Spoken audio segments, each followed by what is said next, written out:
Historia del señor Jeffries y Nassim el egipcio, escrito por Roberto Arlt.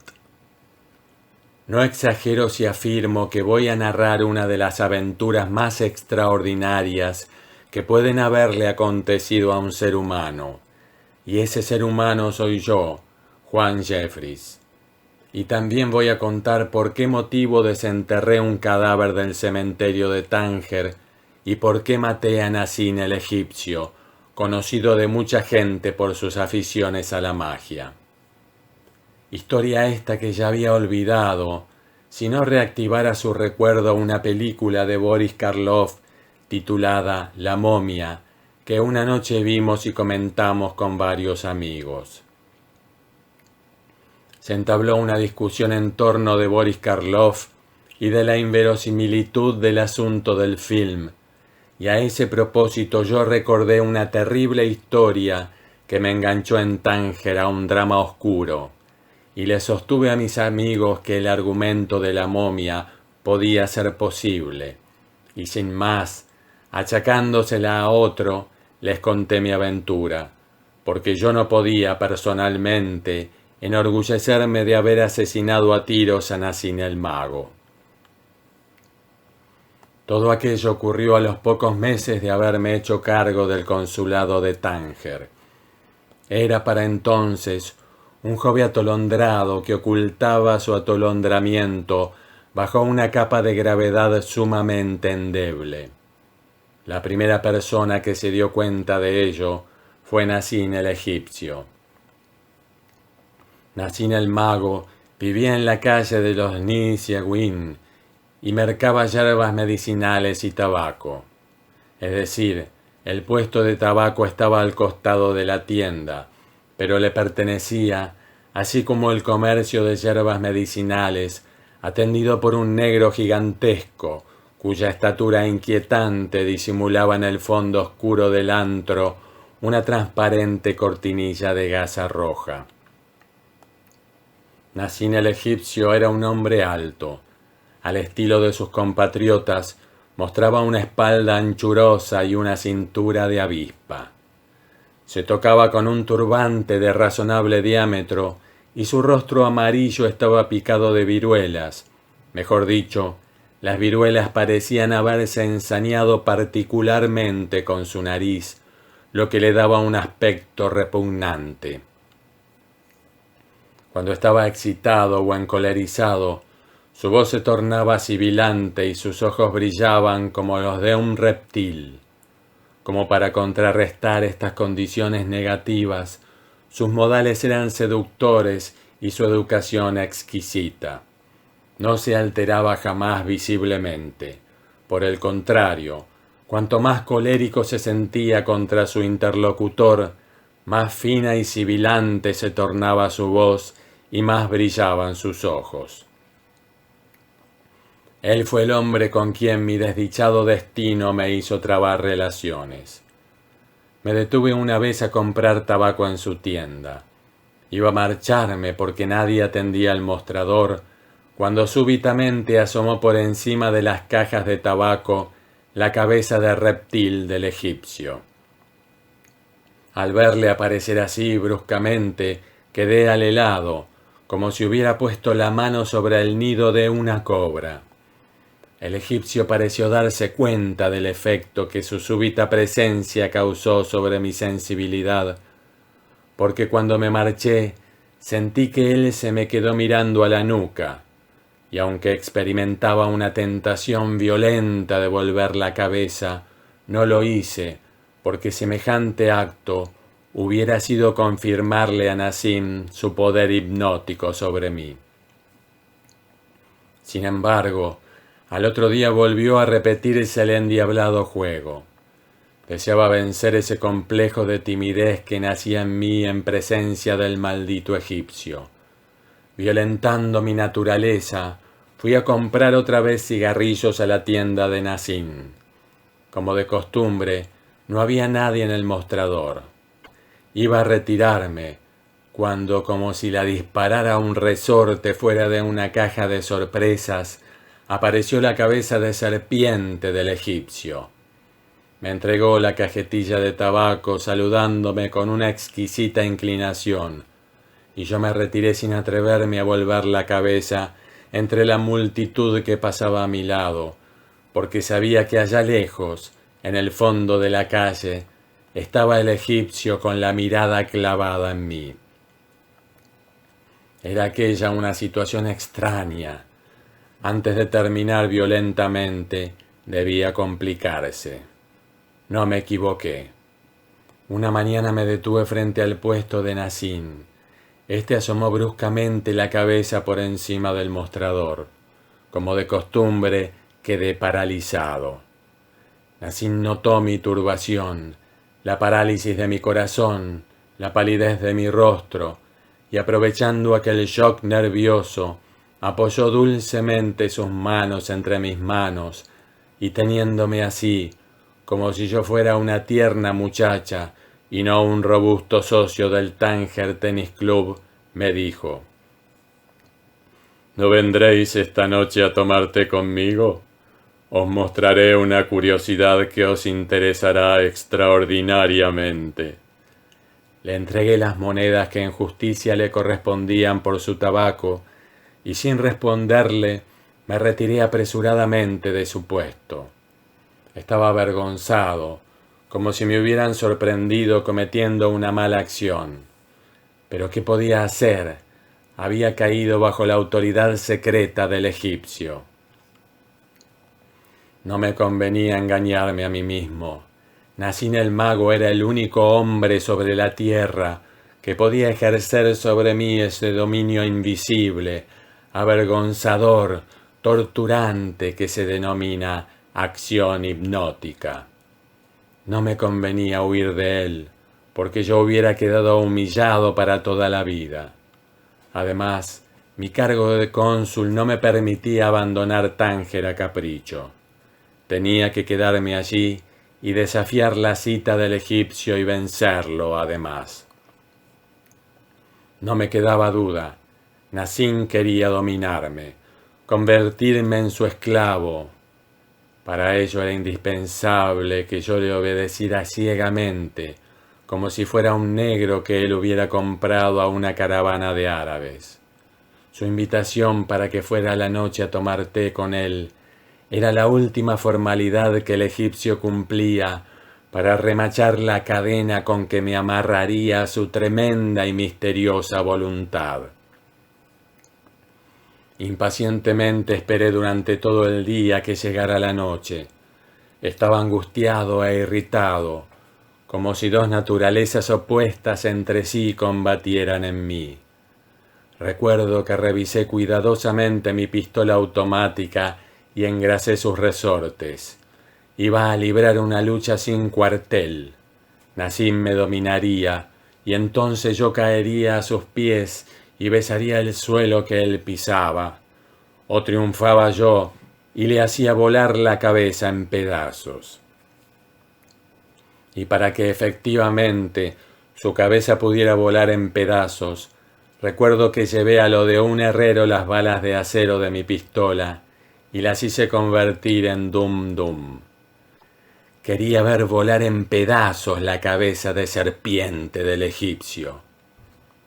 A las 10 de la noche puse en marcha mi automóvil y después de dejar atrás la playa y las murallas de la época de la dominación portuguesa, me detuve frente a la tienda del egipcio.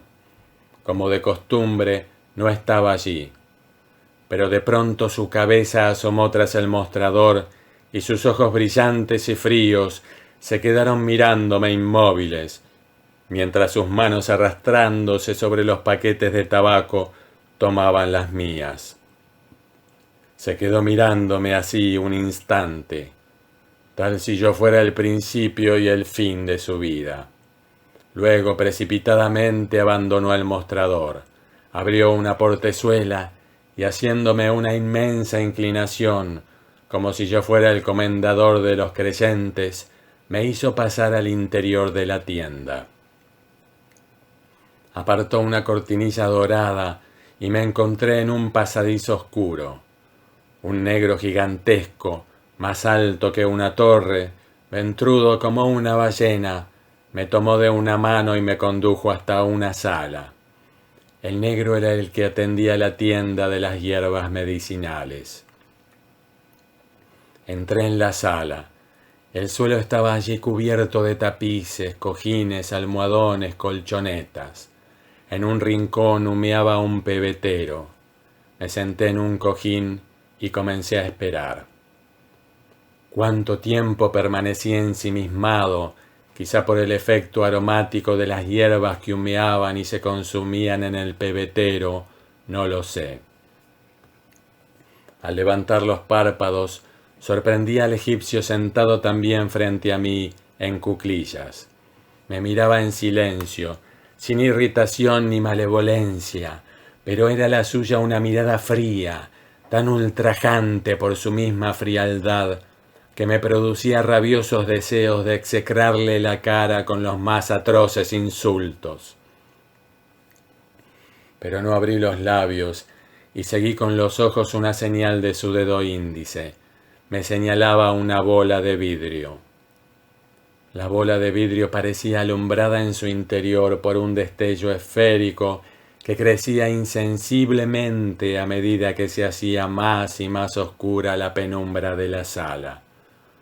Hubo un momento en que no vi más al egipcio ni a las espesas colgaduras de alrededor, sino a la bola de vidrio, un vidrio que parecía plomo transparente, que se transformaba en una lámina de plata centelleante y única en la infinidad de un mundo negro.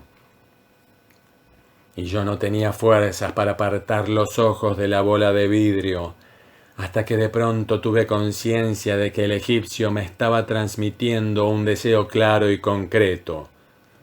Ve al cementerio cristiano y tráeme el ataúd donde hoy fue sepultada una jovencita. Me puse de pie. El negro gigantesco se inclinó frente a mí al correr la cortina dorada que me permitía salir a la tabaquería. Subí a mi automóvil y sin vacilar me dirigí al cementerio. ¿Era una idea mía lo que yo creía un deseo de Nazim? Estaba yo trastornado y atribuía al egipcio ciertas monstruosas fantasías que nacían de mí. Los procedimientos de la magia negra son, a pesar de la incredulidad de los racionalistas, procesos de sugestión y de acrecentamiento de la propia ferocidad. Los magos son hombres de una crueldad ilimitada y ejercen la magia para acrecentar en ellos la crueldad, porque la crueldad es el único goce efectivo que les es dado saborear sobre la tierra. Claro está, ningún mago puede poner en juego ni hacerse obedecer por fuerzas cósmicas. Ve al cementerio cristiano y tráeme el ataúd donde hoy fue sepultada una jovencita. ¿Era aquella una orden del mago o una sugestión nacida de mi desequilibrio? Tendría la prueba muy pronto. Encaminé mi automóvil hacia el cementerio cristiano. Era lunes, uno de los 4 días de la semana que no es fiesta en Tánger, porque el viernes es el domingo musulmán, el sábado el domingo judío y el domingo cristiano. Llegando frente al cementerio, detuve el automóvil en la parte de la muralla derribada hacía pocos días por un camión que había chocado allí. Aparté unas tablas y tomando unas masas y un cortafrío de mi cajón de herramientas, comencé a vagar entre las tumbas. ¿Dónde estaba sepultada la jovencita? Yo no lo sabía. Caminaba al azar, hasta que de pronto sentí una voz que me murmuraba en el oído. Aquí. Estaba frente a una bóveda, cuya cancela forcé rápidamente. Derribé, valiéndome de mi masa, varias lápidas de mármol. Dejé al descubierto un ataúd. Sin vacilar, cargué el cajón fúnebre a mi espalda. Fue un milagro que no me viera nadie, porque la luna brillaba intensamente. Y agobiado como un ganapán por el peso del ataúd, salí vacilante, lo deposité en mi automóvil y me dirigí nuevamente a casa del egipcio. Voy a interrumpir mi relato con esta pregunta. ¿Qué harían ustedes si un cliente les trajera a su casa, de noche, un muerto dentro de su ataúd? Estoy seguro de que lo rechazarían con gestos airados, ¿no es así? De ningún modo permitirían ustedes que el cliente se introdujera en su hogar con el cadáver del desconocido. Pues bien, cuando yo me detuve frente a la casa del mago egipcio, éste asomó a la puerta y en vez de expulsarme, me recibió atentamente. Era muy avanzada la noche y no había peligro de que nadie nos viera. Apresuradamente el egipcio abrió las hojas de la puerta y casi sin sentir sobre mí la tremenda carga del ataúd, deposité el cajón del muerto en el suelo y con un pañuelo tranquilamente me quedé enjugando el sudor de mi frente. El egipcio volvió armado de una palanca, introdujo su cuña entre las juntas de la tapa y el cajón, y de pronto el ataúd entero crujió y la tapa saltó por los aires. Cometida esta violación, el egipcio encendió un candelabro de 3 brazos, cargado de 3 cirios negros, los colocó sesgadamente en dirección a la Meca, y luego, revistiéndose de una estola negra bordada con signos jeroglíficos, con un cuchillo cortó la fina cubierta de estaño que cerraba el ataúd. No pude contener mi curiosidad. Asomándome sobre su espalda, me incliné sobre el féretro y descubrí que casualmente yo había robado del cementerio un ataúd que contenía a una jovencita. No me quedó ninguna duda. El egipcio se dedicaba a la magia. Él era quien me había ordenado mentalmente que robara un cadáver. Vacilar era perderme para siempre. Eché mano al bolsillo, extraje la pistola, coloqué su cañón horizontalmente hacia la nuca de Nazín y apreté el disparador. La cabeza del egipcio voló en pedazos. Su cuerpo, arrodillado y descabezado, vaciló un instante y luego se derrumbó.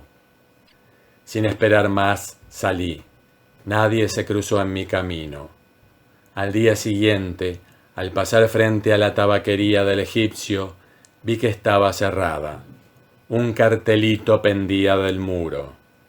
Cerrada porque Nazín el egipcio está de viaje.